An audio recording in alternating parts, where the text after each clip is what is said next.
जब रावण और श्री राम के मध्य युद्ध का समय निकट आया, तब संपूर्ण त्रिलोकों की दृष्टि इस महान संग्राम पर टिकी हुई थी। दोनों की सेनाएं तैयार खड़ी थीं। एक ओर अधर्म की असीम शक्ति रावण के रूप में थी, तो दूसरी ओर धर्म और मर्यादा और सत्य की मूर्ति श्री राम अपने छोटे से वानर सैनिक दल के साथ उपस्थित थे।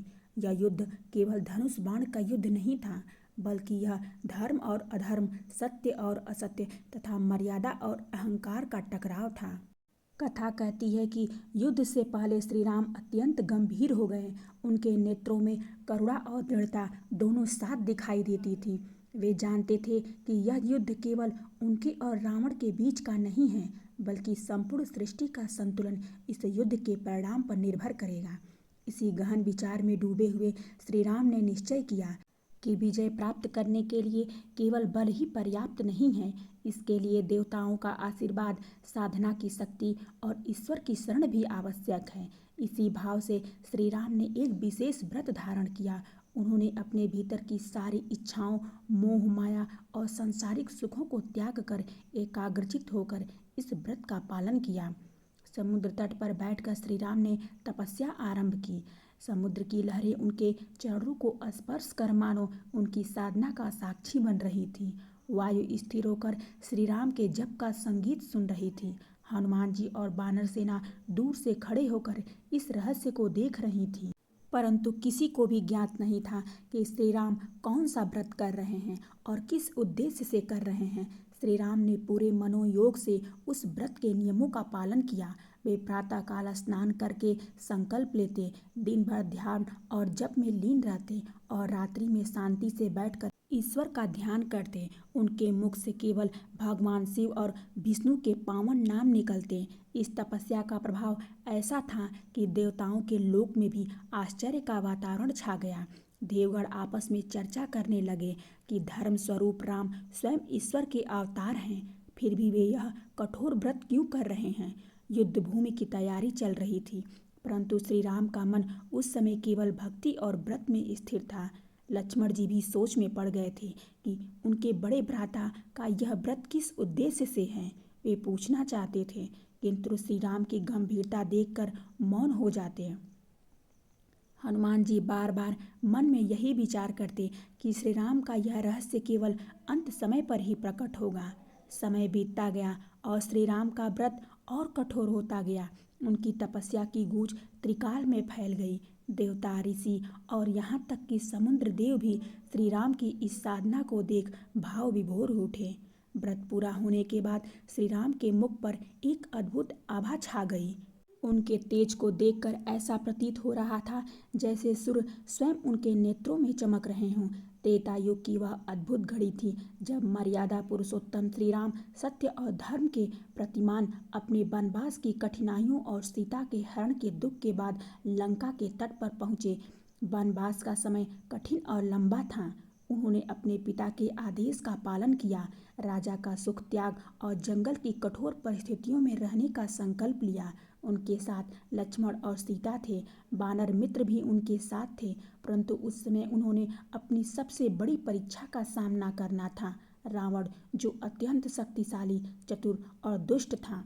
लंका भूमि में पहुंचते ही श्री राम ने देखा कि वहां की हवा, समुद्र की लहरें और चारों तरफ का वातावरण असामान्य था। रावण अपने कठोर तप और ब्रह्मादत्त वरदानों के कारण साधारण युद्ध से भी परे शक्तिशाली प्रतीत हो रहा था।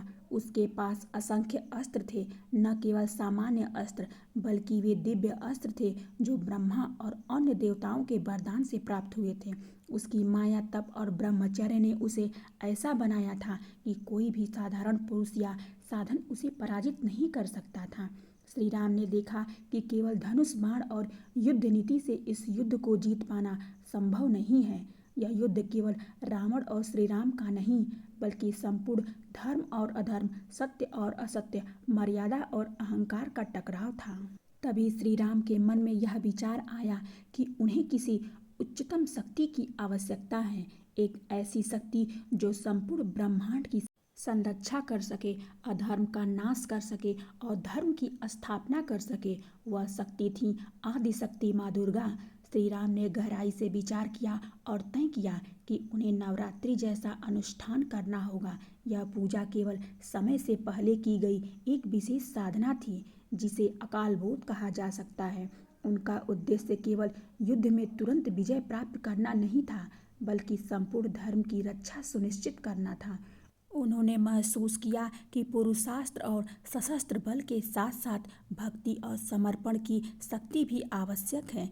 इसलिए श्री राम ने बड़े ध्यान और तप के साथ माँ दुर्गा की साधना शुरू की। उन्होंने कलश स्थापित किया, हवन किया, दुर्गा सप्तशती का पाठ किया, मंत्र जाप किया और पूरे 9 दिन व्रत और भक्ति में लीन रहे।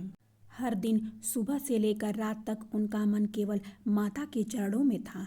उनका हृदय भक्ति से धड़क रहा था और उनके हर श्वास में माँ की आराधना की गंध घुली हुई थी। पूजा के दौरान श्री राम ने 108 कमल देवी को अर्पित करने का प्रण लिया। प्रत्येक कमल उनके प्रेम, समर्पण और भक्ति का प्रतीक था। जैसे जैसे दिन बीते, अंतिम अंक पर केवल एक कमल अर्पित करने का समय आया। देखा कि एक कमल कम था। श्री राम ने विचलित न होकर यह निश्चय किया कि यदि कमल नहीं है तो वे स्वयं अपनी दृष्टि की एक आंख अर्पित करेंगे। उनके लिए माता की पूजा में पूर्णता से बड़ा कोई तत्व नहीं था।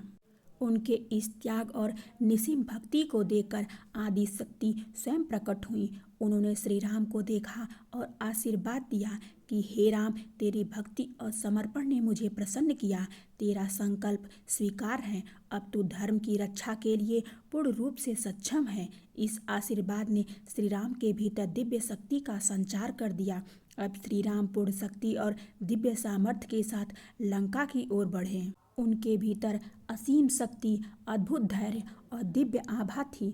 उनके इस व्रत ने उन्हें आध्यात्मिक ऊर्जा और देवों का आशीर्वाद प्रदान किया।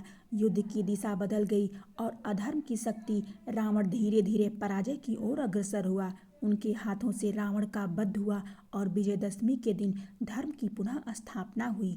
यह दिन केवल एक युद्ध का दिन नहीं था, यह धर्म और अधर्म के बीच की जीत, भक्ति और समर्पण की जीत का प्रतीक बन गया। यह कथा हमें सिखाती है कि शक्ति, पुरुषार्थ और सशस्त्र बल के साथ साथ भक्ति, समर्पण और मातृशक्ति की कृपा अत्यंत आवश्यक है।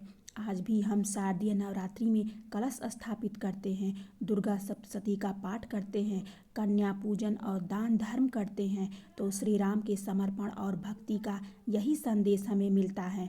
अब प्रश्न यह उठता है कि श्री राम ने यह व्रत क्यों रखा था।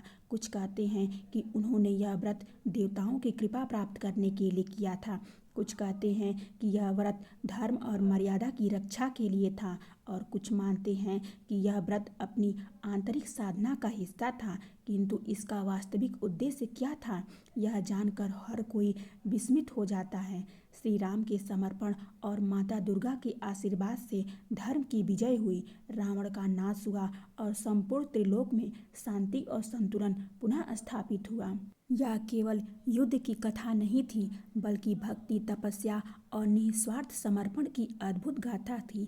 श्री राम ने हमें यह सिखाया कि चाहे कितनी भी बड़ी कठिनाई क्यों न आए, अगर मन में भक्ति, समर्पण और निष्ठा हो तो माँ की कृपा और शक्ति से हर संकट का समाधान संभव है। यह हमें याद दिलाता है कि शक्ति और पुरुषार्थ अकेले पर्याप्त नहीं हैं। मातृशक्ति, तप और भक्ति के सहारे ही अस्थायी विजय सुनिश्चित होती है। प्रिय भक्तों, आज हमने जाना कि कैसे श्री राम ने नवरात्रि का व्रत रखा, अपने समर्पण और भक्ति के माध्यम से माँ दुर्गा का आशीर्वाद पाया और धर्म की रक्षा की। यह कथा हमें सिर्फ इतिहास नहीं, बल्कि जीवन में भक्ति, निष्ठा, समर्पण का महत्व भी सिखाती है।